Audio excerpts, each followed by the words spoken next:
¿Alguna vez te has preguntado qué se siente cuando tus propios aliados te temen más que al enemigo? Cuando el simple hecho de escuchar tu nombre en una misión conjunta hace que soldados experimentados sientan un escalofrío recorrer su espina dorsal. Déjame contarte la historia del GAF, el grupo de élite mexicano que transformó el concepto mismo de lo que significa ser un operador especial, y por qué incluso los Navy SEALs estadounidenses preferían mantenerse alejados cuando estos hombres entraban en acción. Era una mañana de agosto de 1996, cuando el capitán Alejandro Mora recibió la orden que cambiaría su vida para siempre. No lo sabía entonces, pero estaba a punto de convertirse en parte de algo que redefiniría la guerra contra el narcotráfico en América Latina. El mensaje era simple, casi inquietantemente escueto para lo que implicaba. Preséntese en campo militar número 1. Evaluación especial. Traiga equipo de campaña para 2 semanas. Alejandro había servido en el ejército mexicano durante 8 años. Había visto combate real en las montañas de Guerrero, persiguiendo cultivadores de amapola. Había sobrevivido a emboscadas que habían acabado con la vida de compañeros a su lado. Pensaba que había visto todo lo que el servicio militar podía ofrecer. Estaba completamente equivocado. Cuando llegó al punto de reunión, encontró algo que no esperaba. No había ceremonias, no había banderas ondeando, no había discursos motivacionales. Solo había un campo embarrado, rodeado de alambre de púas oxidado, y 30 hombres que lo miraban con la misma expresión de curiosidad mezclada con aprensión que él seguramente llevaba en su propio rostro. Eran los mejores de los mejores, seleccionados de diferentes unidades de élite del ejército mexicano.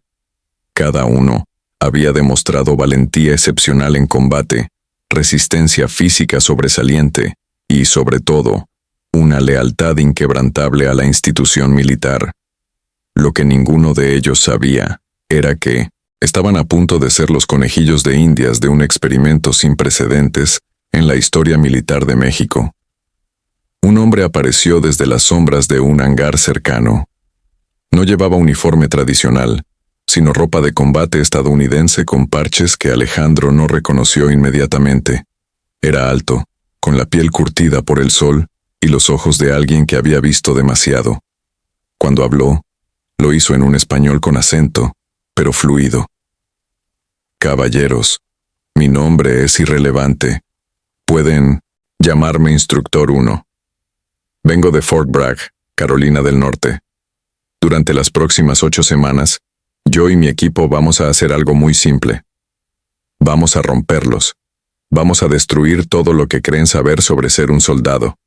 Y luego, si sobreviven, si no se rinden, si demuestran que tienen lo que se necesita, vamos a reconstruirlos como algo completamente diferente, algo que este continente nunca ha visto antes.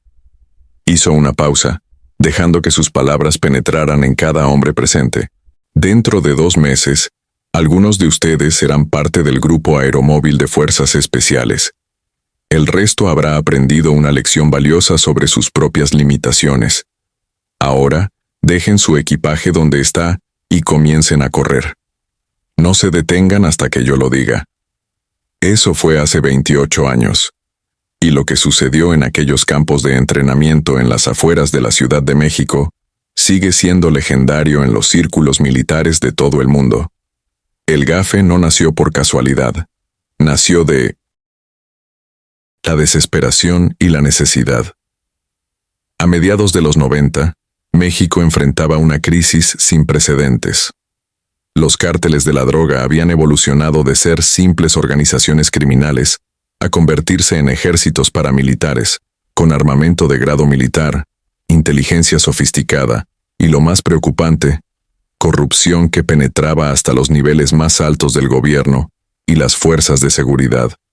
El cártel de Guadalajara se había fragmentado en múltiples organizaciones más pequeñas, pero igual de letales. El cártel de Tijuana, el cártel del Golfo, el cártel de Juárez. Todos competían ferozmente por el control de las rutas hacia Estados Unidos, dejando un rastro de sangre que amenazaba con convertir a México en un estado fallido. El gobierno mexicano necesitaba una respuesta. No una respuesta política, no más retórica sobre la lucha contra las drogas. Necesitaba un martillo, un instrumento tan preciso como letal, capaz de operar en las sombras, de infiltrarse en territorio enemigo, de ejecutar misiones que las unidades militares convencionales simplemente no podían realizar. Y así, con asesoramiento y entrenamiento de las Fuerzas Especiales estadounidenses, principalmente del 7º Grupo de Fuerzas Especiales, nació el GAFE. Pero aquí es donde la historia se vuelve realmente interesante, porque lo que los asesores estadounidenses no anticiparon fue que estaban creando algo que eventualmente se volvería contra ellos de la manera más espectacular posible. Volvamos a Alejandro y sus compañeros. La primera semana de entrenamiento fue diseñada con un solo propósito: romper su voluntad. No se trataba de acondicionamiento físico normal. No eran las típicas carreras de resistencia o las series de flexiones hasta el agotamiento que cualquier soldado regular podía esperar. Esto era algo completamente diferente. Era psicológico. Era deliberadamente cruel. Era, en palabras de los propios reclutas, tortura apenas disfrazada como entrenamiento.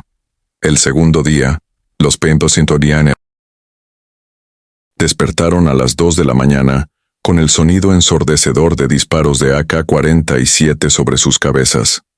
No con fuego real, pero el sonido era indistinguible. Antes de que pudieran siquiera procesar qué estaba sucediendo, los instructores estaban sobre ellos, gritando órdenes contradictorias en inglés y español, golpeando los catres con palos, creando un caos absoluto. Les dieron 30 segundos para vestirse completamente con su equipo de combate y formarse afuera. Los que no lo lograron fueron forzados a arrastrarse por el barro durante 2 horas, mientras los instructores les gritaban insultos diseñados para romper su orgullo. Pensé que eran soldados mexicanos. Mi abuela muerta se mueve más rápido que ustedes. Son una vergüenza para el uniforme. Pero eso era solo el comienzo del día. Después del castigo matutino, sin tiempo para ducharse, los llevaron directamente a lo que llamaban el laberinto. Era una estructura de madera y alambre de púas construida específicamente para desorientar. Dentro, en completa oscuridad, bombeaban humo, activaban luces estroboscópicas y reproducían grabaciones de sonidos horribles, gritos, explosiones, llantos de niños. Los reclutas debían encontrar la salida mientras cargaban un compañero herido simulado que pesaba 70 kilogramos. Si tardaban más de 20 minutos, todo el grupo comenzaba de nuevo. Algunos grupos estuvieron atrapados en ese laberinto durante 8 horas continuas. Alejandro recordaría más tarde que fue durante la tercera hora en el laberinto, cuando uno de sus compañeros, un teniente que había ganado medallas por valentía en combate, comenzó a llorar. No sollozos dramáticos, sino lágrimas silenciosas de pura frustración y agotamiento que corrían por su rostro cubierto de mugre. Nadie lo juzgó. Todos estaban al borde del colapso. Pero aquí está la parte crucial que hace que el entrenamiento del GAFE fuera diferente de cualquier otro programa de fuerzas especiales en el mundo. No se trataba solo de resistencia física o mental. Los instructores estadounidenses habían incorporado algo más siniestro, algo que tomaron prestado de los programas de supervivencia, evasión, resistencia y escape, conocidos como SERE por sus siglas en inglés. Estaban entrenando a estos hombres no solo para ser guerreros, sino para ser completamente inmunes a la tortura, al miedo y a la manipulación psicológica. Durante la tercera semana, los sometieron a lo que oficialmente llamaban ejercicios de resistencia a interrogatorio. Extraoficialmente, era tortura simulada tan realista que varios reclutas sufrieron ataques de pánico genuinos. Los encerraban en cajas de metal bajo el sol abrasador del mediodía mexicano durante horas. Los privaban de sueño durante días seguidos. Los sometían a waterboarding, la misma técnica que posteriormente se volvería infame durante la guerra contra el terrorismo. Los colgaban en posiciones estresantes durante periodos prolongados. Y durante todo esto, interrogadores entrenados los bombardeaban con preguntas diseñadas para romper su historia de cobertura, alternando entre violencia psicológica extrema y momentos de falsa amabilidad que eran aún más desorientadores. Tu esposa sabe lo que haces aquí. Le mostramos fotos. Está llorando. Dice que quiere el divorcio. Tus hijos preguntan por qué papi los abandonó. Todo esto puede terminar. Solo tienes que decirnos la ubicación de tu unidad. Es simple. Solo dinos y podrás irte a casa. Algunos hombres se quebraron. De los 30 candidatos iniciales, 17 abandonaron durante las primeras 4 semanas. Simplemente no podían más. Y aquí hay algo importante que entender. Estos no eran hombres débiles. Eran veteranos de combate, soldados que habían enfrentado fuego enemigo real, que habían visto morir a compañeros. Pero lo que el gafe les estaba haciendo era diferente. No era solo peligroso para sus cuerpos, era peligroso para sus mentes. Alejandro permaneció. Aunque hubo momentos en los que su cuerpo le rogaba que se rindiera, algo más profundo lo mantuvo en pie. Más tarde diría que fue el orgullo. No el orgullo superficial de no querer parecer débil, sino algo más fundamental. Era la certeza de que si se rendía aquí, si permitía que este entrenamiento lo rompiera, entonces todo por lo que había trabajado en su carrera militar habría sido mentira. Entonces realmente no era el soldado que pensaba que era. Después del infierno de las primeras 4 semanas vino algo inesperado. Un día completo de descanso. Les permitieron dormir tanto como quisieran, les dieron comida caliente decente y hasta les permitieron hacer llamadas telefónicas a sus familias. Alejandro habló con su esposa por primera vez en un mes. Su voz, al escucharla llorar de alivio al saber que estaba bien, casi lo rompe de una manera que todo el entrenamiento previo no había logrado. Ella no sabía dónde estaba exactamente ni qué estaba haciendo. Solo sabía que era algo peligroso, algo importante. Pero ese día de descanso no fue un acto de misericordia. Era parte del programa. Los instructores lo habían planeado meticulosamente. Sabían que después de llevar a los hombres al límite absoluto, darles un momento de humanidad, un recordatorio de lo que estaban protegiendo, los haría más fuertes. Los haría más comprometidos. Era manipulación psicológica, sí, pero efectiva. La segunda mitad del entrenamiento fue diferente. Ya no se trataba de romperlos. Ahora era sobre y reconstruirlos. Les enseñaron habilidades que ninguna unidad militar mexicana había dominado antes. Tácticas de asalto aerotransportado, utilizando helicópteros UH-60 Black Hawk en misiones de inserción rápida.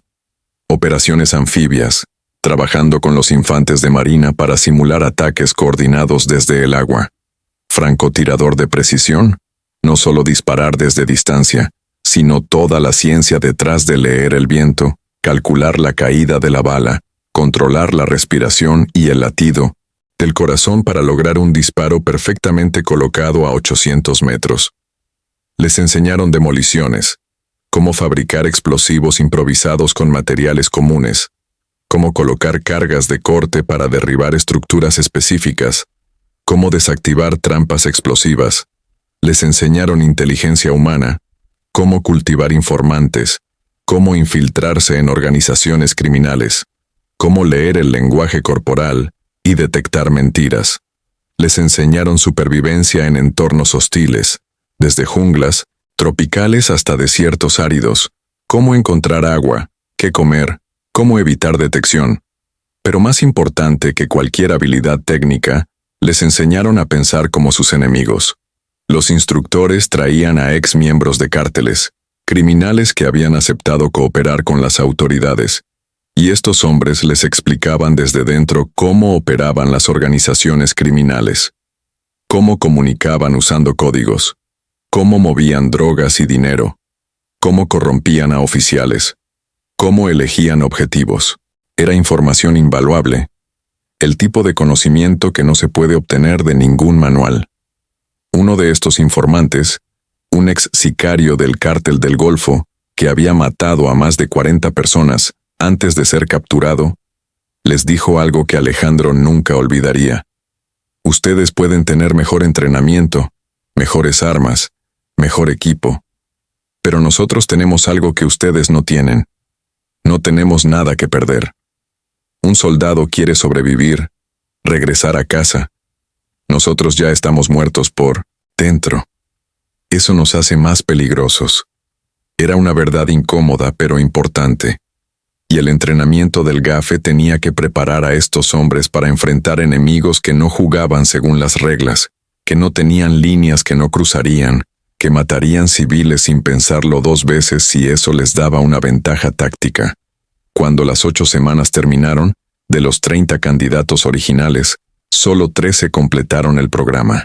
13 hombres que habían sobrevivido lo que muchos consideraban el entrenamiento más brutal de cualquier fuerza especial en el hemisferio occidental. Estos 13 hombres se convirtieron en la primera generación del GAFE, los fundadores de lo que eventualmente crecería hasta convertirse en una fuerza de varios cientos de operadores de élite. Pero aquí es donde la historia toma un giro oscuro, una ironía trágica que persigue a este día tanto a México como a Estados Unidos. Recuerda que mencioné que los estadounidenses estaban entrenando a estos hombres, pasándoles todo su conocimiento, todas sus tácticas, todo lo que las fuerzas especiales de Estados Unidos habían aprendido durante décadas de operaciones en todo el mundo. Lo que no anticiparon fue que estaban creando algo que podría usarse contra ellos. En 1999, solo 3 años después de su formación, comenzaron a aparecer los primeros signos de que algo estaba terriblemente mal. Varios miembros del GAFE simplemente desaparecieron. No murieron en combate, no fueron capturados por cárteles. Simplemente se fueron. Desertaron. Y cuando las autoridades investigaron, descubrieron algo aterrador. Estos hombres, estos guerreros de élite, entrenados a un costo enorme por los gobiernos de México y Estados Unidos, se habían vendido al mejor postor. Se habían unido a los cárteles de la droga. El caso más infame fue el de Arturo Guzmán de Sena, conocido por su indicativo Z1.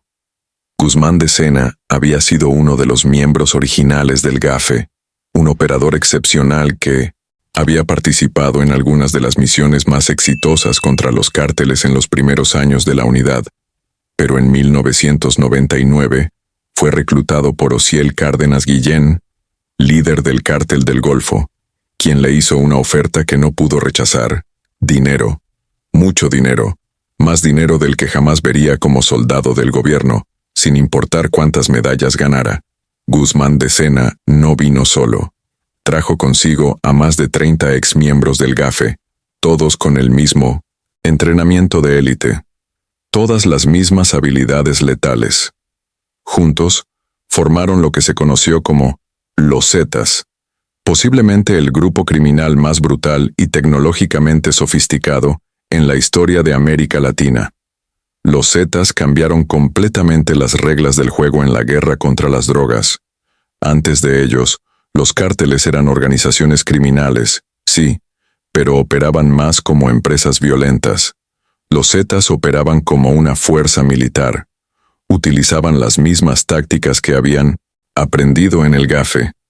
Ataques coordinados usando múltiples equipos, comunicaciones encriptadas, inteligencia de señales, contravigilancia sofisticada, incluso operaciones psicológicas diseñadas para aterrorizar tanto a enemigos como a la población civil. Realizaban emboscadas contra convoyes militares con una precisión que solo podía venir de entrenamiento profesional. Establecieron campos de entrenamiento donde preparaban a nuevos reclutas usando exactamente los mismos métodos que los instructores estadounidenses habían usado con ellos. Compraban armamento de grado militar, incluyendo lanzacohetes, granadas y ametralladoras pesadas. Tenían redes de inteligencia que rivalizaban con las de agencias gubernamentales. La ironía era devastadora. Estados Unidos había entrenado a estos hombres para luchar contra el narcotráfico, y ahora, esos mismos hombres estaban usando esas habilidades para convertirse en los narcotraficantes más peligrosos que México jamás había visto. Era como si alguien hubiera entrenado a los mejores SEAL del equipo 6 y luego esos hombres hubieran decidido trabajar para Al Qaeda. Era una pesadilla de seguridad de proporciones épicas. Pero esto nos lleva de vuelta a nuestra pregunta original. ¿Por qué incluso los aliados detestaban entrenar o trabajar con el GAFE? ¿Por qué unidades militares estadounidenses, fuerzas especiales de otros países latinoamericanos, incluso otras ramas del ejército mexicano, preferían mantenerse alejadas cuando era posible?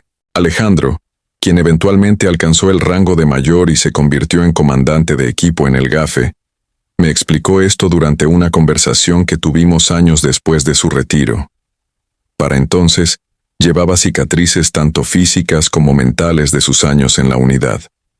Había visto y hecho cosas que lo perseguían en sueños, cosas de las que no podía hablar ni siquiera con su familia. El problema, me dijo, tomando un sorbo de café mientras sus ojos miraban hacia algún punto distante, es que el entrenamiento que recibimos no tenía interruptor de apagado. Nos convirtieron en algo diferente. Ya no éramos soldados normales, éramos depredadores. Y cuando pones a un depredador en un equipo con presas, incluso si técnicamente están en el mismo lado, las presas pueden sentirlo, pueden oler el peligro. No estaba siendo dramático, estaba siendo literal. El GAF había desarrollado una reputación en ejercicios conjuntos por ser absolutamente despiadados en su enfoque. Durante un ejercicio de entrenamiento con unidades de Navy SEAL en el 2003, los operadores del GAF sorprendieron a los estadounidenses al ejecutar tácticas que bordeaban lo que era considerado aceptable, incluso en un escenario de entrenamiento.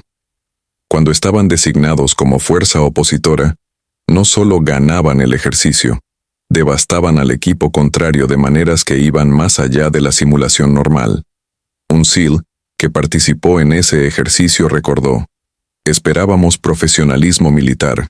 Los Center que obtuvimos fue algo más cercano a lo que imaginabas que harían insurgentes reales.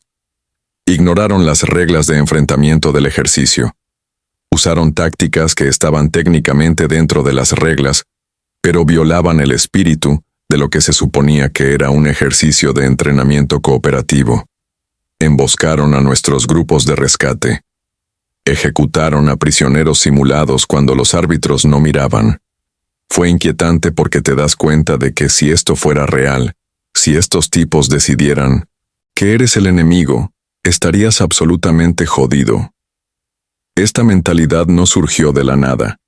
Era el resultado directo de ese entrenamiento inicial brutal y de años de operaciones reales contra enemigos que no mostraban piedad. El GAFE había estado en algunas de las misiones más peligrosas en México. Habían infiltrado territorios controlados por cárteles, donde ser capturado significaba tortura prolongada y muerte.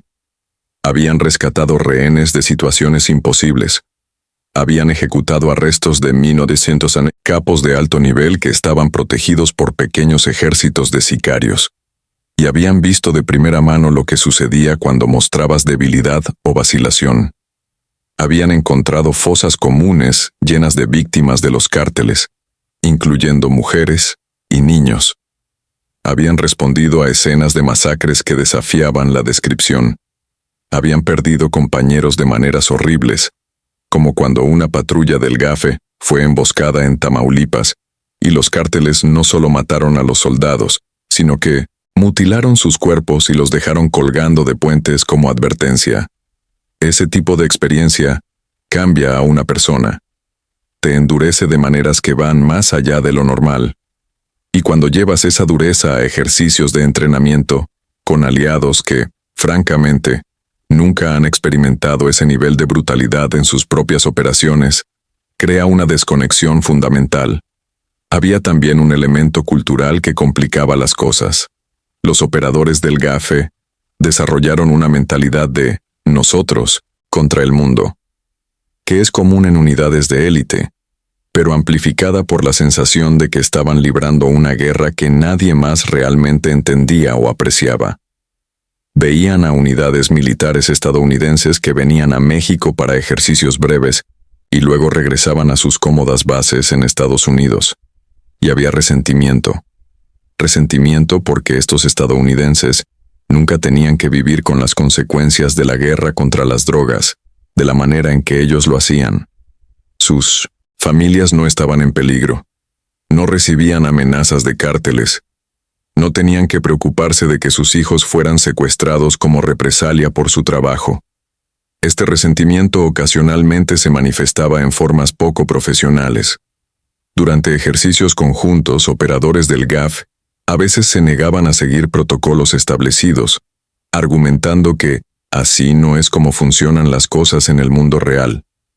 Algunos adoptaban actitudes abiertamente hostiles hacia contrapartes extranjeras, viendo la cooperación internacional como una distracción de su verdadera misión. Un mayor del ejército estadounidense que trabajó como enlace con el GAFE en el 2006 lo describió así. Era como trabajar con... no sé cómo describirlo exactamente. Imagina que estás en un equipo de fútbol universitario y de repente tienes que entrenar con un equipo de veteranos de guerra que han estado en combate real durante años. Técnicamente están ahí para enseñarte, para cooperar, pero cada interacción te recuerda que ellos han visto y hecho cosas que tú nunca experimentarás. Y algunos de ellos disfrutan recordándote eso. No todos, pero suficientes para hacer las cosas incómodas. Pero más allá de las dinámicas interpersonales, había algo más fundamental que hacía que trabajar con el GAFE fuera difícil. Su efectividad era tan extrema que creaba problemas políticos y legales. En el 2005, durante una operación conjunta entre el GAFE y la DEA estadounidense, para capturar a un lugarteniente importante del cártel de Juárez, el equipo del GAFE ejecutó el asalto con precisión quirúrgica. Entraron en el complejo fortificado donde se escondía el objetivo, neutralizaron a una docena de guardias armados y capturaron al narcotraficante en menos de 4 minutos. Fue una operación técnicamente perfecta, el tipo de misión que se usa como estudio de caso en academias militares. El problema fue que todos los guardias murieron. Todos. En una estructura que técnicamente debería haber permitido la rendición, donde las reglas de enfrentamiento dictaban que se aceptaran rendiciones cuando fuera posible, no hubo un solo enemigo capturado vivo aparte del objetivo principal. Los agentes de la DEA que habían participado en la planificación pero no en el asalto en sí, se encontraron en una situación políticamente complicada. Las preguntas empezaron a surgir. ¿Fue necesaria tanta fuerza letal? ¿Se les dio oportunidad a los guardias de rendirse? ¿Cumplió la operación con los estándares internacionales de derechos humanos? El comandante del equipo del GAFE, cuando fue interrogado sobre esto, dio una respuesta que fue reveladora en su franqueza. Cada segundo que pasa durante un asalto aumenta el riesgo para mis hombres. Cada decisión que tengo que tomar sobre si alguien es una amenaza o no, es una oportunidad para que mis hombres mueran. Entramos rápido, neutralizamos todas las amenazas decisivamente y completamos la misión. Eso es lo que nos entrenan para hacer. Sí, quieren que hagamos trabajo policial, entonces entrenen policías. Esta actitud, aunque comprensible desde una perspectiva táctica, creaba enormes problemas para las relaciones internacionales y para los esfuerzos de cooperación entre agencias. Los estadounidenses necesitaban poder justificar sus operaciones en México ante el Congreso, ante organizaciones de derechos humanos, ante el público. Lo hicimos eficientemente y sin bajas propias. No era suficiente respuesta cuando había 24 personas muertas, sin importar que fueran criminales armados. Esto llevó a una situación paradójica, donde el GAFE era simultáneamente la unidad más solicitada para operaciones de alto riesgo por su efectividad, y la unidad más evitada por las complicaciones que su participación podía crear. Era como tener una herramienta perfecta para un trabajo específico, pero que venía con tantas complicaciones legales y políticas que a veces era más fácil simplemente usar una herramienta menos efectiva, pero más limpia. Hubo también incidentes que dañaron severamente la reputación del GAFE, incluso entre aquellos que respetaban sus capacidades. En el 2006, una unidad del GAFE estaba realizando una operación de reconocimiento en la Sierra Madre, cuando encontraron lo que parecía ser un campo de entrenamiento del cártel. En lugar de reportar la ubicación y esperar órdenes como dictaba el protocolo, el comandante de la unidad decidió por su cuenta tomar acción inmediata. Llamaron a refuerzos, rodearon el campo y lanzaron un asalto antes de que la cadena de mando superior incluso supiera que la operación estaba sucediendo. La operación fue exitosa en términos tácticos, resultando en la captura de 15 presuntos miembros del cártel y la destrucción del campo. Pero fue un desastre desde una perspectiva de comando y control.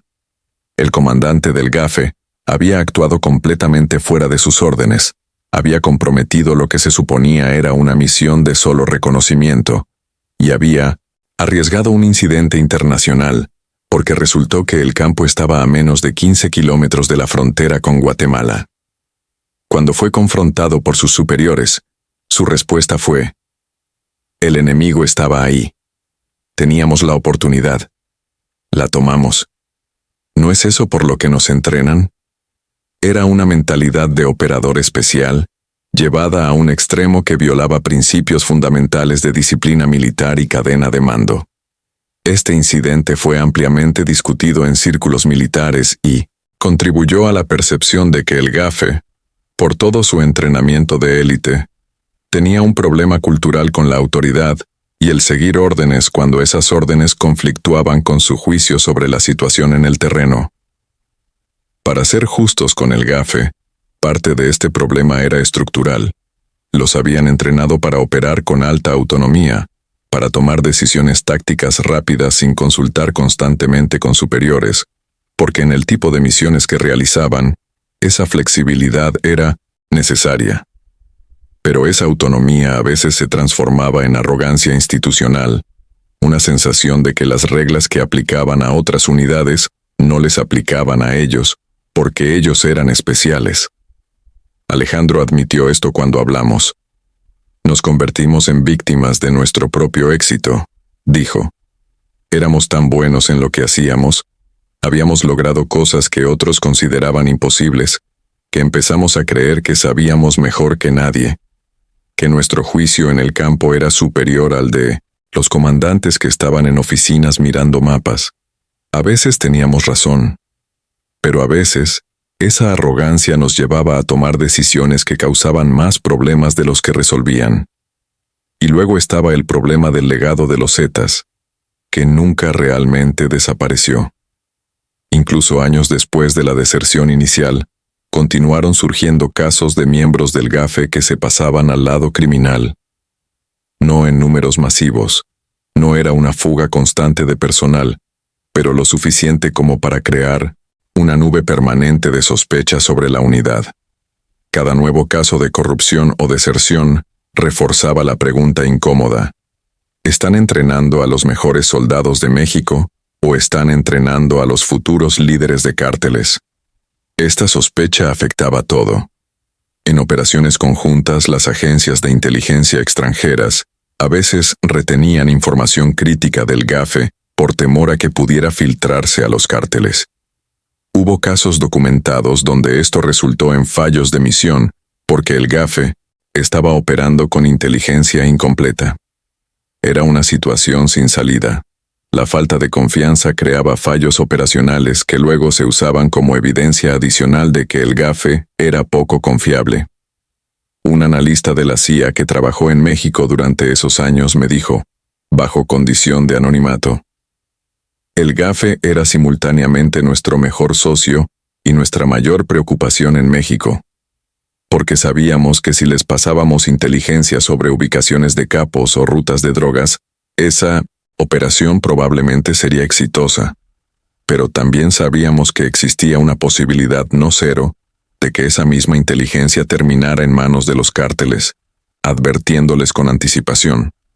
Era una apuesta cada vez que trabajábamos con ellos. Para los propios miembros del GAFE que permanecieron leales, que nunca consideraron la deserción, esto era profundamente injusto e insultante. Habían sacrificado años de sus vidas, habían arriesgado todo, habían visto morir a hermanos de armas, todo, por servir a su país, y ahora eran tratados con sospecha, como amenazas potenciales, por los pecados de unos pocos que habían elegido traicionar todo lo que representaba el uniforme. Alejandro habló sobre esto con emoción visible. Perdí amigos en esta guerra, buenos hombres, hombres con familias, hombres que creyeron en algo más grande que ellos mismos. Y luego ves que toda tu unidad es pintada con el mismo pincel porque algunos hijos de puta decidieron vender su alma por dinero de narcos. No hay palabras para describir esa traición. No solo traicionaron al país, nos traicionaron a nosotros, a cada hombre que siguió haciendo el trabajo. La tensión llegó a un punto crítico en el 2008 durante lo que se conoció como el Incidente de Cancún. Una unidad del GAFE estaba realizando una operación de vigilancia sobre un presunto lavador de dinero del Cártel del Golfo que operaba desde un resort de lujo en Cancún. La operación era sensible porque el área estaba llena de turistas extranjeros, principalmente estadounidenses, y cualquier tiroteo podría convertirse en un desastre de relaciones públicas. El plan era simple: vigilancia de 24 horas, identificación de todos los contactos del objetivo, y luego un arresto coordinado discreto cuando saliera del resort. Sin embargo, durante la vigilancia, el equipo del GAFE identificó a otro objetivo de alto valor, un sicario buscado por múltiples homicidios, que aparentemente estaba en el resort para una reunión con el lavador de dinero. El comandante de la unidad del GAFE tomó una decisión: moverían la operación inmediatamente para capturar ambos objetivos. No esperarían a que salieran del resort. Entrarían, ejecutarían arrestos relámpago y se irían antes de que nadie supiera qué había pasado. En teoría era factible. En la práctica, fue un desastre. El equipo entró al resort vestidos como turistas, se acercaron a las habitaciones de los objetivos, y entonces las cosas salieron espectacularmente mal. Uno de los guardaespaldas de los narcos estaba más alerta de lo anticipado. Vio algo que le pareció sospechoso. Tal vez la forma en que se movían los hombres del GAFE. Tal vez el bulto de armas escondidas bajo ropa civil. Gritó una advertencia. Lo que siguió fue un tiroteo en los pasillos de un resort de 5 estrellas lleno de familias de vacaciones. El GAFE neutralizó rápidamente a los guardaespaldas y capturó ambos objetivos, pero no antes de que docenas de turistas fueran expuestos a violencia armada. Varios civiles sufrieron ataques de pánico. Un turista canadiense sufrió un ataque cardíaco por el estrés. Las imágenes del incidente, filmadas por teléfonos celulares, dieron la vuelta al mundo. El daño diplomático fue enorme. El gobierno estadounidense emitió una condena. Canadá exigió explicaciones.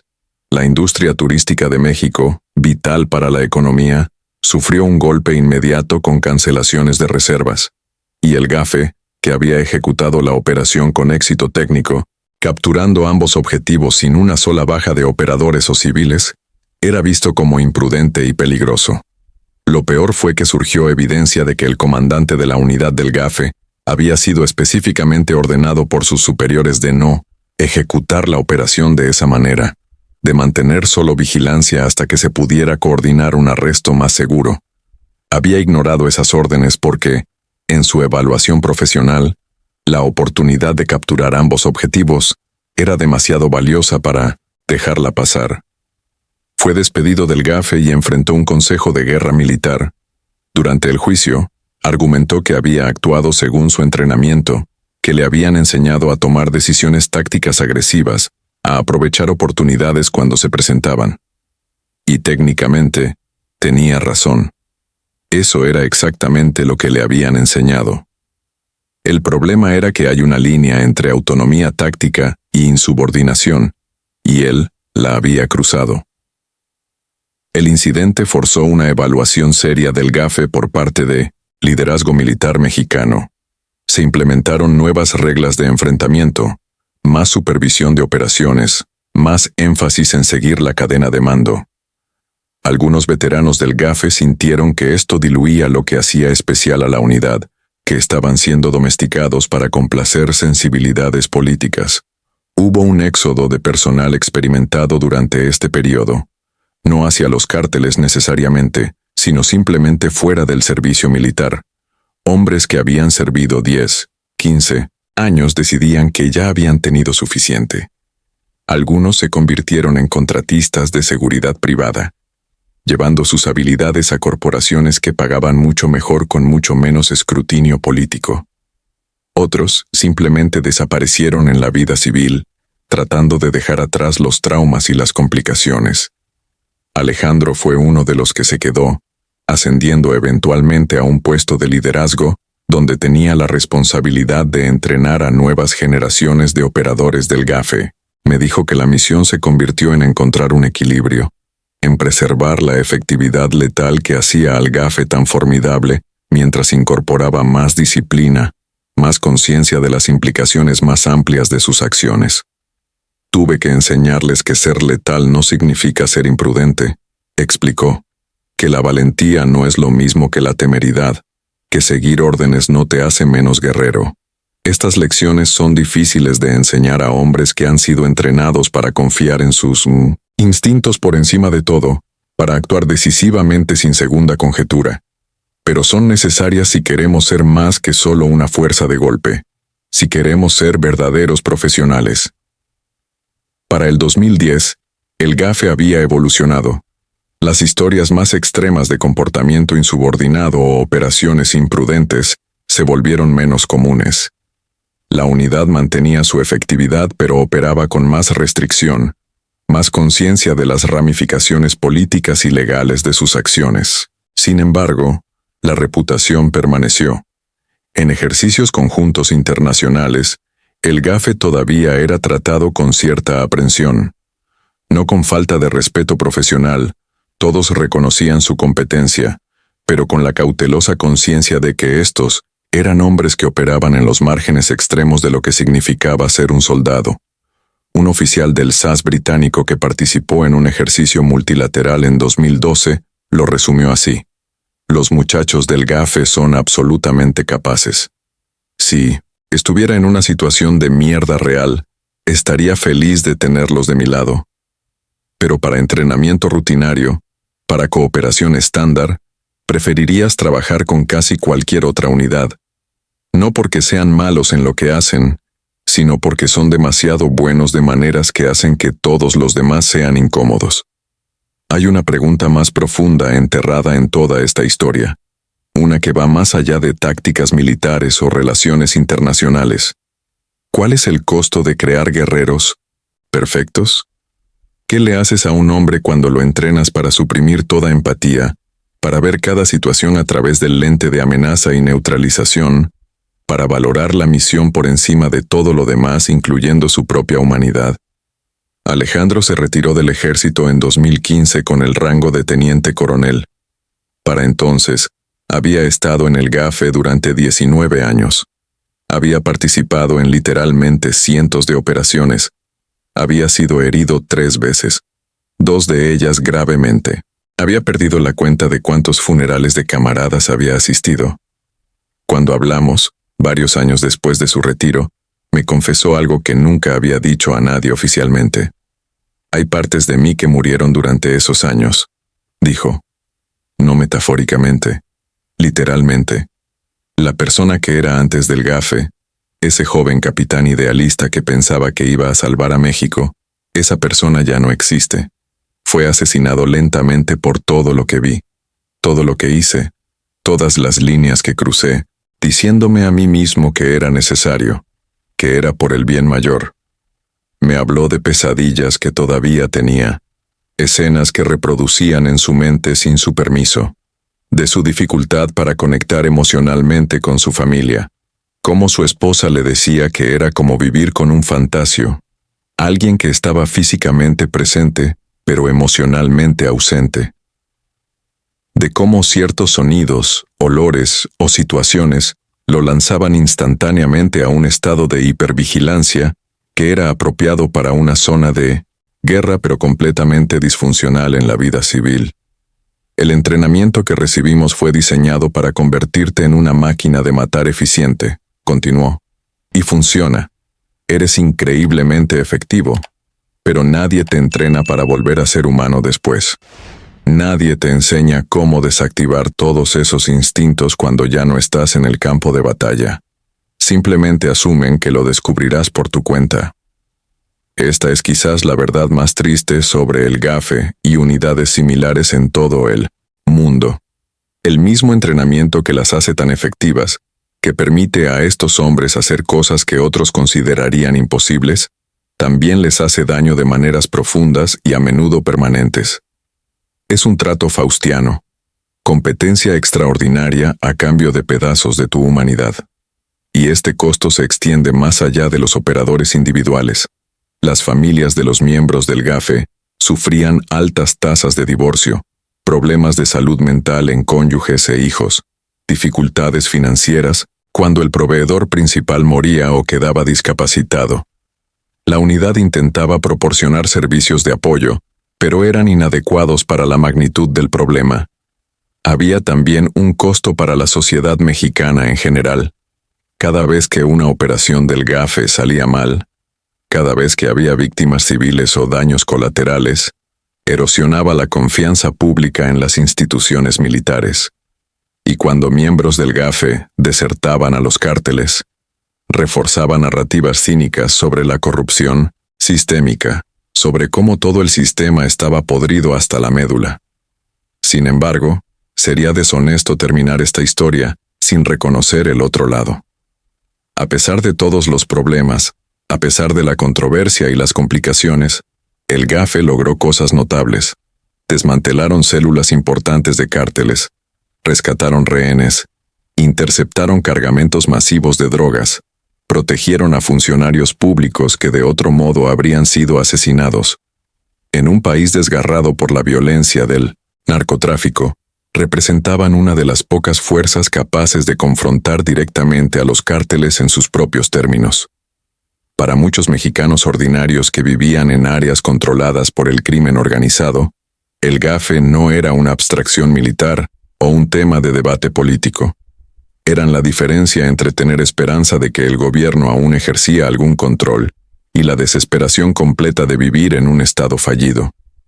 Una mujer de Michoacán cuyo esposo había sido rescatado por el GAFE, después de ser secuestrado por los caballeros templarios, me escribió después de que publiqué un artículo sobre esta historia. Ella dijo, «No me importa si los hombres que salvaron a mi esposo eran rudos o si no siempre seguían las reglas. Me devolvieron al padre de mis hijos. Eso es lo único que importa para mí». Es un recordatorio de que las verdades morales en situaciones de conflicto raramente son simples. El GAFE era simultáneamente una unidad militar de élite impresionante y un ejemplo de cómo incluso las mejores intenciones pueden llevar a consecuencias no deseadas. Eran héroes y eran problemáticos, y estas dos realidades coexistían sin contradecirse realmente entre sí. Hoy, el GAFE todavía existe, aunque ha pasado por múltiples reformas y reorganizaciones.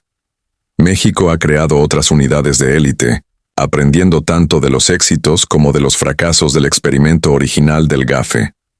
El entrenamiento sigue siendo riguroso, pero hay más énfasis en aspectos psicológicos, en preparar a los operadores no solo para el combate sino para el después. No está claro si estas reformas serán suficientes, si es posible entrenar a alguien para ser un guerrero de élite sin incurrir en los costos que hemos discutido. Lo que está claro es que la historia del GAFE es una advertencia sobre las complejidades de la cooperación militar internacional, sobre los riesgos de transferir capacidades letales sin considerar completamente las ramificaciones a largo plazo, y sobre los costos humanos del warfare moderno que van mucho más allá de simples recuentos de bajas. Alejandro tiene ahora 52 años. Vive tranquilamente en una ciudad que prefiere no nombrar, trabajando como consultor de seguridad para corporaciones que necesitan protección contra el crimen organizado. A veces asesora a academias de policía, tratando de transferir algunas de las lecciones que aprendió sin transferir los traumas. Cuando le pregunté si se arrepentía de su tiempo en el GAFE, de haber participado en algo tan controversial y problemático, pensó por mucho tiempo antes de responder. El arrepentimiento implica que hubo una mejor alternativa que no tomé. Finalmente dijo, no estoy seguro de que la hubiera. México necesitaba algo para combatir a los cárteles. Necesitaba hombres dispuestos a entrar en el infierno y pelear. Elegí ser uno de esos hombres. ¿Pagaría un precio? Sí. ¿Haría cosas que me perseguirían? Sí. Pero alguien tenía que hacerlo. Esa es la parte que creo que las personas que critican desde afuera nunca realmente entienden. Es fácil juzgar cuando no eres tú quien tiene que tomar esas decisiones, cuando no eres tú quien tiene que vivir con las consecuencias de no actuar. Entonces hizo una pausa, y algo cambió en su expresión. Una tristeza más profunda apareció. Pero si tuviera un hijo, añadió suavemente, haría todo lo posible para asegurarme de que nunca se uniera al GAFE, nunca se convirtiera en lo que yo me convertí. Porque ahora sé lo que cuesta. Y es demasiado. Si esta historia te hizo reflexionar sobre el verdadero costo del warfare moderno, sobre las complejas realidades que enfrentan naciones luchando contra el crimen organizado, sobre el sacrificio de los hombres y mujeres que operan en las sombras para proteger a otros, entonces te pido que te suscribas al canal y actives las notificaciones. Hay muchas más historias como esta que necesitan ser contadas, verdades incómodas que merecen la luz, sacrificios que deben ser reconocidos. Y, por favor, deja un comentario compartiendo tus reflexiones. ¿Crees que el enfoque del GAFE era necesario? ¿Hay límites que nunca deberían cruzarse incluso en la lucha contra el crimen? ¿Cómo equilibramos la necesidad de seguridad con los costos humanos de lograrla? Estas son preguntas que no tienen respuestas fáciles, pero la conversación en sí es vital. Gracias por escuchar esta historia hasta el final. Nos vemos en la próxima.